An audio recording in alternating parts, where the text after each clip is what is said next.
Hi everyone, welcome to our third of three webinars on mobile versus desktop automotive shopping trends. Thanks all for joining us.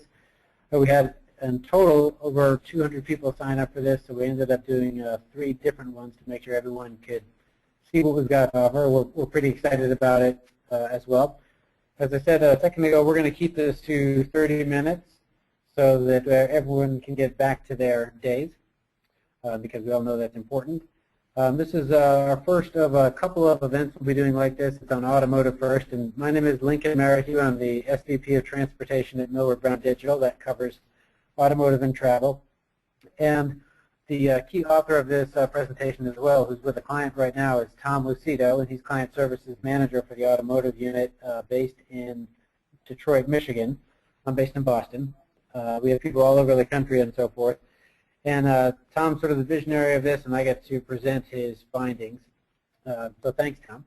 This is our agenda today. We're going to talk very briefly about who we are, Millward Brown Digital, but spend most of the time on insights as follow. We want to look at some mobile automotive site visitation, really into two groups. And the first group is third-party auto sites like Kelley Blue Book and Yahoo Autos. The other group is OEM websites like Ford and Toyota.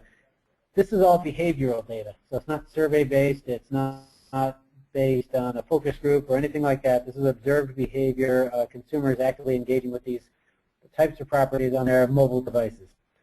We're then going to compare mobile versus desktop, and you'll see some very interesting trends even between the different types of sites and then between the different devices as well, desktop and mobile. And just a peek under the kimono, we think a lot of this has to do with where they are in the purchase funnel and how complex some of automotive research is. We'll close with some takeaways, and then we'll take as many questions as we can. There are a couple of ways you can submit questions. First, you can just email Tom or me, and our email addresses will be at the end. Second, on the control panel for this webinar, you should be able to enter questions, type them in, and we'll get to as many as we can at the end. Again, we want to focus mostly on the insights, and so if we don't get to your questions, let us know. Third, if anyone is interested, we're happy to repeat this webinar for a group of people at your particular company. So if one or two people are on from company X and you want 30 or 40 people to hear this, we're happy to do that as well. So you're welcome to reach out and ask us about that. So Millward Brown Digital is a new entity, if you will. It's a combination of Dynamic Logic and the former Compete. We're all part of the same corporate family, and now we've come together. And together, we're the world's leading digital experts in helping clients grow great brands. We know from our parent company, Millward Brown, and their Brand Z study that great brands are more likely to have loyal customers, they'll have better financials, command price premiums, all sorts of things.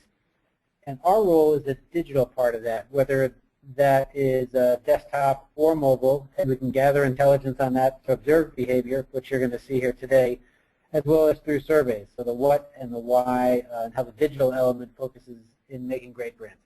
And I think I looked at the registration list for the event overall, and there are a lot of great brands already signed up, so we're looking forward to help you grow them. Our solutions fall into four kind of core areas that are issues, I guess, and challenges for chief marketing officers and others. The first challenge is how do you connect digital and traditional marketing? And you'll see a nuance related to that in some of the materials today. For example, how television might connect with mobile. Challenge number two is optimize media allocation, and that's quite simply how do you influence the most people as quickly and effectively as possible. Challenge three, expand consumer and channel insights. One of our core capabilities is that we can see across the entire internet ecosystem, which means that we can see not only a category like automotive, but we can see the full realm of behaviors that people do, and from that learn a lot about their non-automotive interest and how that all feeds into automotive, whether that's sports, whether that's behavioral trends, whether that is shopping. And challenge four is just drive marketing ROI. I mean, the main mission in all of this and why digital has become so successful in the first place is more bang for the buck, do more with less. So if there's more questions on that, you're welcome to ask those at any time, of course. Four simple areas. And the next thing that we're going to move into is the actual data itself. And you'll see some interesting trends right away, including a black screen. There we are. Here's what we're looking at. I'm going to set this up here. These are actual behavioral data. So we're looking at about 7 months of data, and you're looking at mobile visits by auto site aggregate. We started putting this analysis together and realized it was going to be about 4 hours long, which is too much time. So we boiled it down to just some aggregates. Here we're looking at Tier 1 automaker sites like Toyota.com, the mobile version of that, Ford, Hyundai, etc. And then third party like Kelley Blue Book and Yahoo and AOL Autos. The gray columns here represent total visits across both. So our peak is in December, about 59 million visits in that 1 month alone on mobile devices. Comes down in January, goes back up again in March, down in April. So that's interesting, but what's even more interesting still is what's driving that. So if you look in December, you see that the third-party sites are driving that. And what happens a lot in December is car companies, automakers have great deals. End-of-year sales, dealers have end-of-year sales. They're all trying to move the metal to hit calendar year sales goals. Happens every year. It's an exciting time of the year. It's your last chance to hit sales goals. So here's what we see on a mobile device. As these sales and pushes are going on, we see a big spike in mobile. We don't see that on the OEM sites. We see it strictly on third party, and that suggests to us that consumers are using third party sites to shop those deals. They may be on dealer lots. They may be meshing with television ads, and I'll tell you about that in a second. But third-party sites are the best place to compare vehicles in an unbiased environment. You go to Edmunds, you go to Kelley Blue Book, you can compare any car to any truck to any crossover to any van. If you're on an OEM site, it's kind of hard to get a comparison of a Ford Fusion on Chevrolet.com. So we figured this is bottom of the funnel activity, people looking for deals. I mentioned the word meshing. Meshing is when a mobile device is used to augment an experience in another media. Or more simply put, you're watching TV, you're reading the newspaper, you see a great deal, you just dial up your smartphone and start shopping on one of the third-party sites to see if there's a dealer near you, to check inventory, to look at the deals, things like that. Pique your curiosity at the bottom of the funnel. As we move towards later in the year, we see that the Tier 1 OEM sites have their spike in February. So what happens in February? Well, we have the Super Bowl, and this year we also had the Olympics in the same month. And we see a peak activity there. We think that's likely due to meshing as well. So I'm watching the Super Bowl, I see a great ad from Volkswagen or Kia or anyone else, or Cars.com, anybody else, and it gets me curious about a brand, a car brand. And so I start meshing, I go on my mobile device and I check that out, or maybe I'm going on the Facebook page or YouTube to see the video play of the commercial. Whatever I'm doing, I'm interacting with a major event, a major brand building event.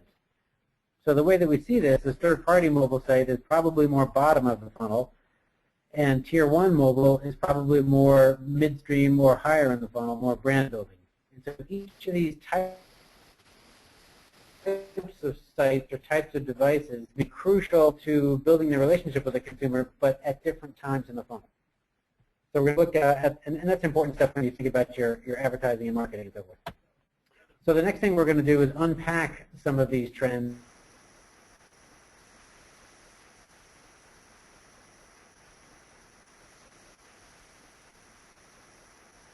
and look at the Tier 1 traffic is the solid line and the dashed line is desktop. These are the same sites and the same aggregate visits. So what we see is that over time, desktop has trended down from October, over 40 million, down to April, so it's probably 34 million. And it moves a little bit in December, up and down, but it's a general trend down. We see a very, very different pattern with mobile devices. It trends up until the Super Bowl Olympics and then comes back down again. And this again supports the idea of meshing. So I'm hanging out with my friends, or I'm texting someone while I'm watching the big game, and I see an ad come up, and I go to the automaker website to see what it's all about. You pique my curiosity. That looks like my kind of product. That SUV is cool looking. Wow, I didn't know that Kia had such a thing. How exciting that Nissan finally has the XYZ vehicle. And so it gets me, piques my curiosity, makes me active on my mobile device. Typically, people aren't watching a TV show with their desktop sitting right next to them. It just doesn't happen, and that's what our activity shows here. So again, at the top of the funnel for brand building, for connecting the dots between TV and mobile or TV and engaging a consumer, the third-party sites act very differently depending on the device, and that can inform your strategy too. So now we're going to look at third-party sites in aggregate. So we looked at the OEM sites, which again saw different patterns. The third-party sites here on page 8 shows more similar patterns. So mobile and desktop both show that end-of-year spike in December, coincident with deals.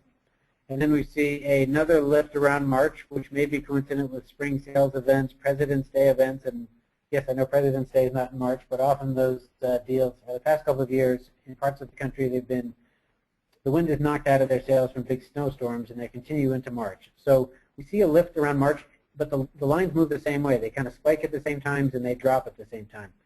So in this regard, mobile and desktop both moving with year-end sales, but potentially for very different reasons. The lower funnel, but we're thinking that desktop is more either on dealer lots or a quick look at what's available on the mobile devices, where desktop may reflect the more complex configuring and comparing. So yeah, I was curious enough from a deal to go check out a Lexus, but for me to really, really configure it and compare it and do all the hard work of research, I actually do need my desktop. It's got a bigger screen. I can show my wife who's looking over my shoulder, or she can show me for that matter. And it's a little bit more complex. So that's why we think these are moving together, but for different purposes in the lower funnel. So we have a total of 4 different areas we've got, and 4 different trends. We have OEM mobile and OEM desktop acting differently. And then separate from those, we have third-party desktop and third-party mobile. So 4 different areas, even at the aggregate level, with very, very different patterns. And that just means you need to tailor your marketing to suit that. That makes sense, of course. Now we're going to look at some specific sites, types of sites, and I'm going to take a second to set this up. So on page 9, along the x-axis along the bottom, this is the desktop unique visitor share for each of these sites. So unique visitor means no deep duping. So if I go to Yahoo Autos 15 times in 1 month, I'm counted as one person here. So the way you read this is about 27% of all automotive desktop UV consumers went to Yahoo Autos. And total that up to more than 100, obviously, because you can go to more than one site, and people do. If you've seen any of our path-to-purchase research or any of the other over 500 mobile effectiveness studies we've done, you've seen that same thing. People like to be loyal to a site, but they tend to shop around. The x-axis, the vertical axis, shows the same information but mobile UV share. So AutoTrader has about 19% of all desktop UVs and about 23% of all mobile UVs. So it's pretty balanced. And if the AutoTrader business model is, yeah, we want 50% of this, 50% of that, half our penetration in each area, they're there. Yahoo Autos, on the other hand, is skewed more towards desktops, meaning they are stronger in penetrating desktop users than they are in mobile.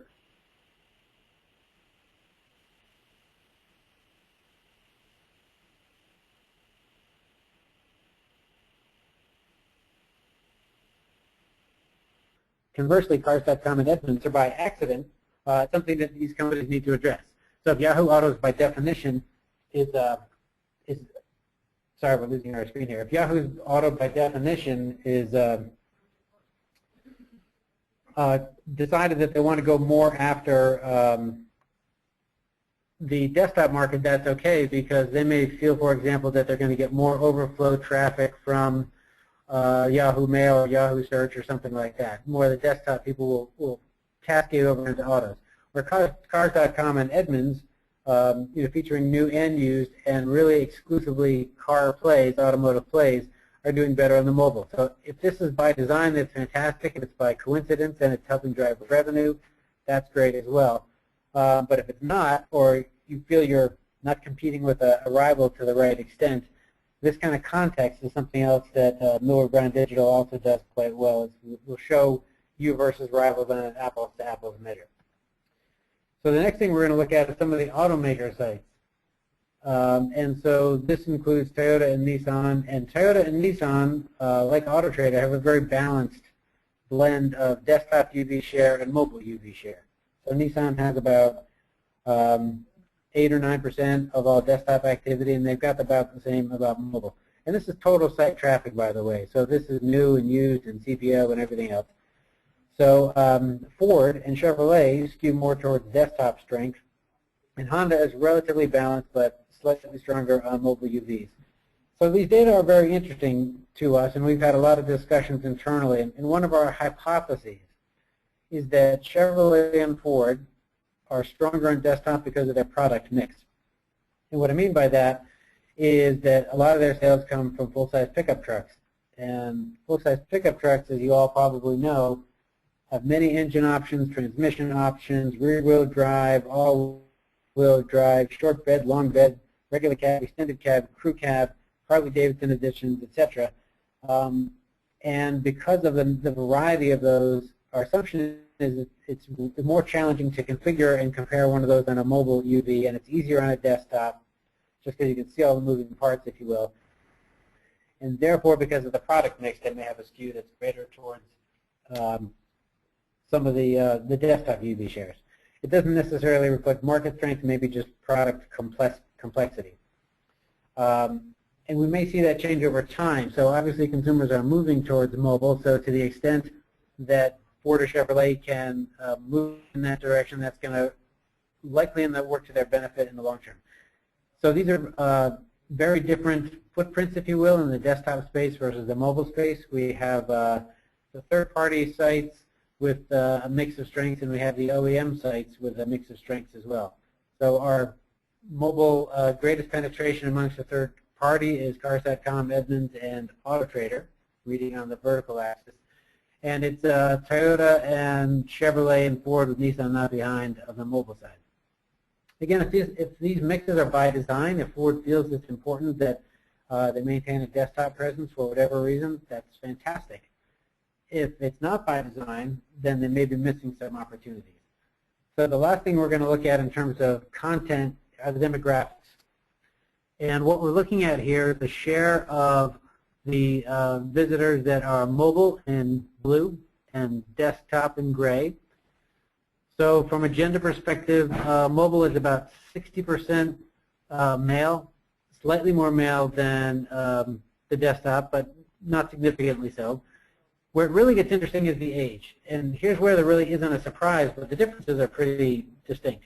So if you look at the desktop share, those gray columns, every one of those age brackets has about 26%, 19%, 22%, the exception being the young folks. So in general, for 25 and older, there's a relatively even split for desktop. Mobile, as you might expect, skews younger. That's because, in part, younger folks are more willing to adopt new technologies. They're texting probably a lot more, tweeting a lot more, staying in touch with their friends, more comfortable with new technology, more likely to be early adopters, and more likely to be on those devices because they're out and about versus, let's say, the parents who may be on a desktop. So you see that skew where over 50% of auto shoppers on mobile devices are under 34. That's huge for folks trying to attract, the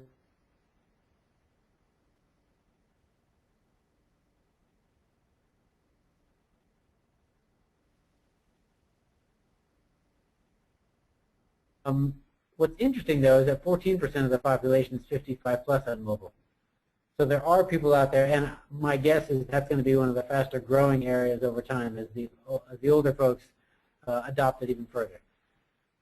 The more interesting numbers are in the household income, which is HHI, and we see a relatively even mix again for desktop, 21%, 27, 28, 24, kind of what you'd expect.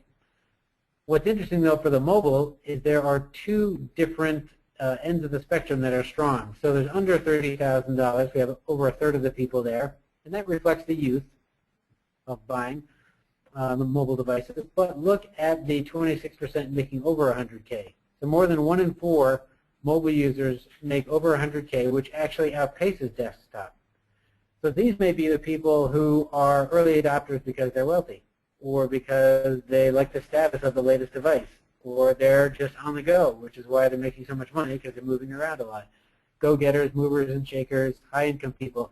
The point being that there are two different skews here. There's an under 30 group at 30,000, and then there's an over $100,000 group. And that also suggests different strategies. So you could use mobile to attract, tomorrow's buyer today, but you have to be cognizant of the fact that there's a decent pocket of people making a lot of money who may not respond to a youth-oriented message. They may want a more traditional luxury-oriented message. So the differences in income layer on top of the other 4 areas and different trends that we saw, which was mobile, desktop, in terms of OEM and third party. So there's a lot of different nuances here, even at this aggregate level. And so what we're going to do now is wrap it up and then just look for a couple of questions. And we already have a bunch coming in, which is great. Thank you. So some key takeaways. We know that mobile visitation to automotive sites is increasing. That makes sense. And desktop is coming down. And that makes sense, too. So mobile here, by the way, includes tablets and smartphones. As more and more people buy those, the user base goes up. And as automakers and third-party sites get better at crafting their sites, the usability and user-friendliness goes up. So that makes a lot of sense.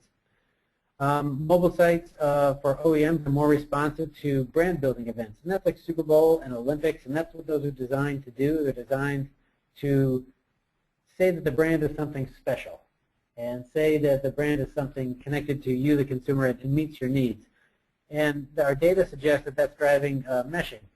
And again, that term meshing means I'm using my smartphone or my tablet while I'm watching TV. So the two media are meshing with each other. I'm interacting with my phone while my eyes are looking at the content on the screen. And that helps enhance the experience. So it means the Super Bowl ad on TV could help drive smartphone activity almost immediately, and that's exciting.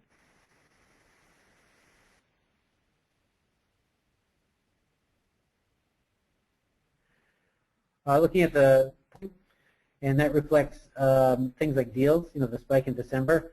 But it also reflects that there may be mobile usage, for example, on dealer lots and things like that, and that means that there's a shorter mobile window that you have to close those customers. And in general, stepping back from this, we've done, as I mentioned, path to purchase studies, and what used to be a 6-month purchase funnel is maybe down to 30 or 45 days. How come? Well, it used to take a long time to research cars, and now you can do it on your smartphone anywhere. You can be standing at the post office in line and learn all sorts of things about the latest Nissan.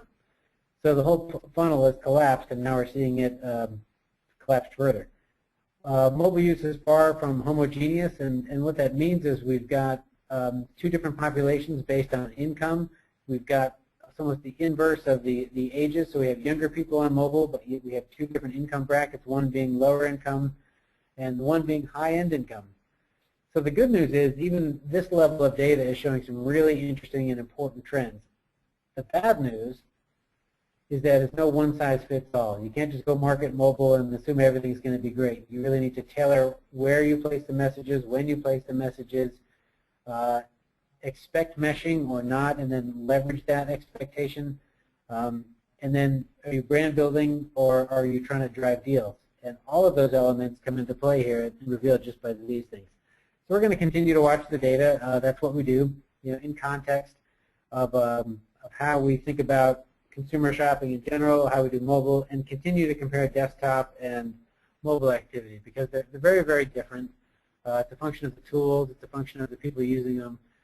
And together that makes us the leading digital experts in helping clients grow great brands. And if you do have any questions, again, a lot of you have sent questions in, which we're going to try to get to right now. If we don't get to your question, or you think of a question, tonight on the way home, like, wow, that was a great presentation. I just thought of something. You can reach out to either me or Tom Lucido. Our email addresses are there on the screen. And we're happy to help you out. We also had several clients say, hey, I thought that was great. I got about 10 other people at my company that would like this. Could you do one of these just for us? And we'd be happy to do that as well. If it's at Tesla, we want to get a chance to drive the cars, though, too. That's our deal. Otherwise, we'll do a webinar for you. So there's a couple of questions. It seems like, do our mobile observations, and I'm reading these now, include app activity? They do. So observed mobile behavior that we've got here is a blend of 4 things. It is browsers on a smartphone and apps on a smartphone. Those are the first 2, as well as tablet apps and tablet browsers. So there's 4 different elements in here. There's a related question: are tablets mobile. They are in this case. So anything that's not plugged in and allows you to move about, we have in the mobile category. We are able to break down by device depending on the sample as it allows. So that's coming as well. It depends on what the nature of the question is, obviously. The mobile panel is growing.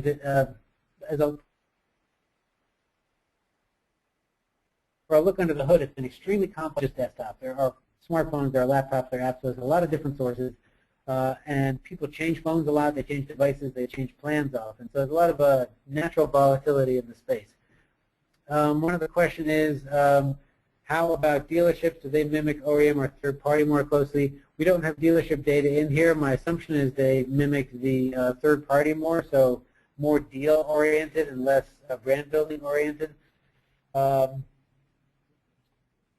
Let's see. We've got a couple more questions as well, and we're just reading these as they come in. Will the deck be available to participants? It absolutely will be. Deck is, of course, the link for PowerPoint. You can reach out to Tom or I, and we're happy to get you a copy. To what extent will we see more sites? With the panel growing quite a bit each month, and as that grows, we're adding more and more sites. We're tracking all the sites now. We just want to make sure we have enough samples to make it legitimate. Behavioral, again, is a little bit different from surveys. We're not asking people, hey, did you shop on your smartphone? Tell us about it. We're actually watching what they do. It's all permission-based, by the way.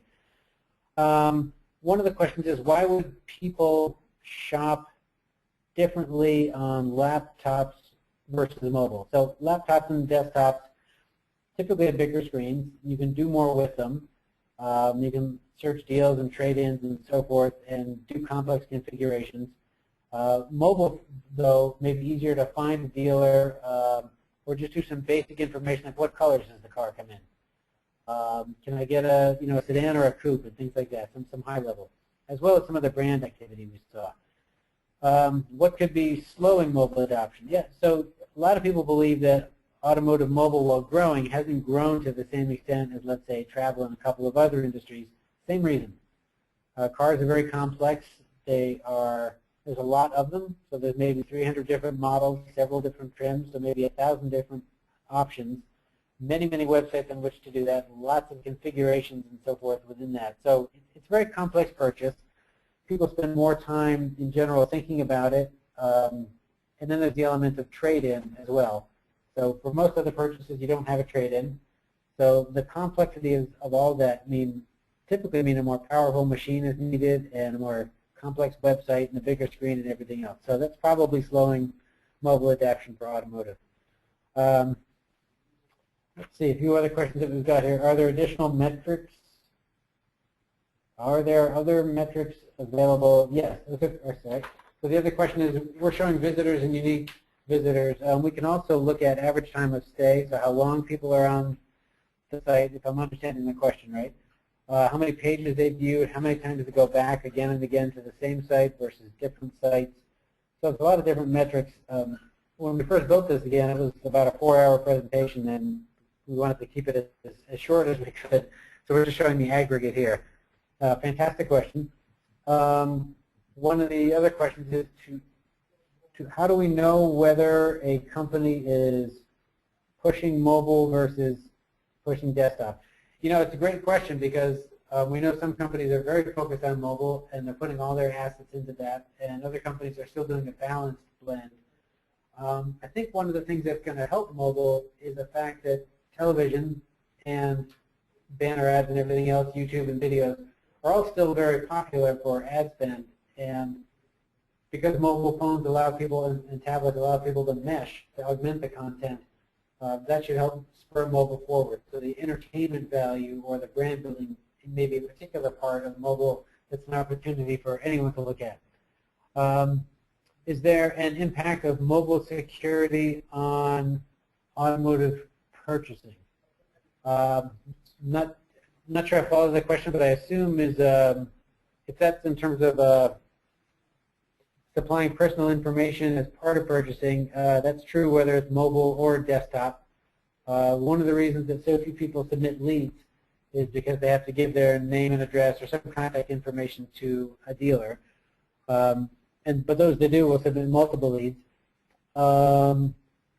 automotive purchasing. So I assume that the nature of the question really has to do with your personal information. And I don't think that people feel more or less secure on mobile versus desktop, but everyone likes their privacy and they like to be in control. Well, I think one of the neat opportunities, though, is once you build trust and build a relationship with a customer, there may be an opportunity in mobile to include things like loyalty programs or rewards programs, things like that, on mobile devices, service reminders, things like that, apps for the brand you own that you couldn't offer the same way on a desktop. So in terms of security, it's probably the same, but the way once you have that security overcome, meaning you've established the trust, there's a lot of nice ways in mobile to keep the customer engaged or involved. Roadside assistance, again, service reminders, service appointments, recall data, unfortunately, which is obviously an issue right now. There's a couple of other questions we've got. We're kind of running tight on time, but there's one more I'd love to get to, and that specifically is can you survey the people in your mobile panel? So are you able to connect those people? For most of them, we can. Again, that means we can add some of the why to the what, so we're seeing what they're doing. But even if we can't, our sister division, which is Dynamic Logic, or part of our same company, their specialty is mobile survey-based research, so we have the ability to do both. And that's typically how we put it together, the why and the what, and we get a pretty compelling story. With that, I'm getting the high sign that I'm 2 minutes over. The hook is coming out from the side of the stage. So we're going to wind it up here. Thanks again, everybody, for participating. We had over 200 people signing up for this, which is one of the reasons we did 3 different versions of it. Hope we got to all your questions today. Again, if other questions come up, you can email me or Tom. Our emails are on the screen there. And again, we're happy to remotely or in person come out and walk through this with a broader range of your team. If you have different questions, you can ask those then. Thanks very much again, and appreciate you supporting Millward Brown Digital. Watch for more of these coming up for some other industries in the future. I think travel may be up next, and potentially wireless after that. So thanks. Have a great afternoon. If you're on the West Coast, have a great rest of the morning. If you're on the East Coast, have a great afternoon. Thanks, everybody. Bye.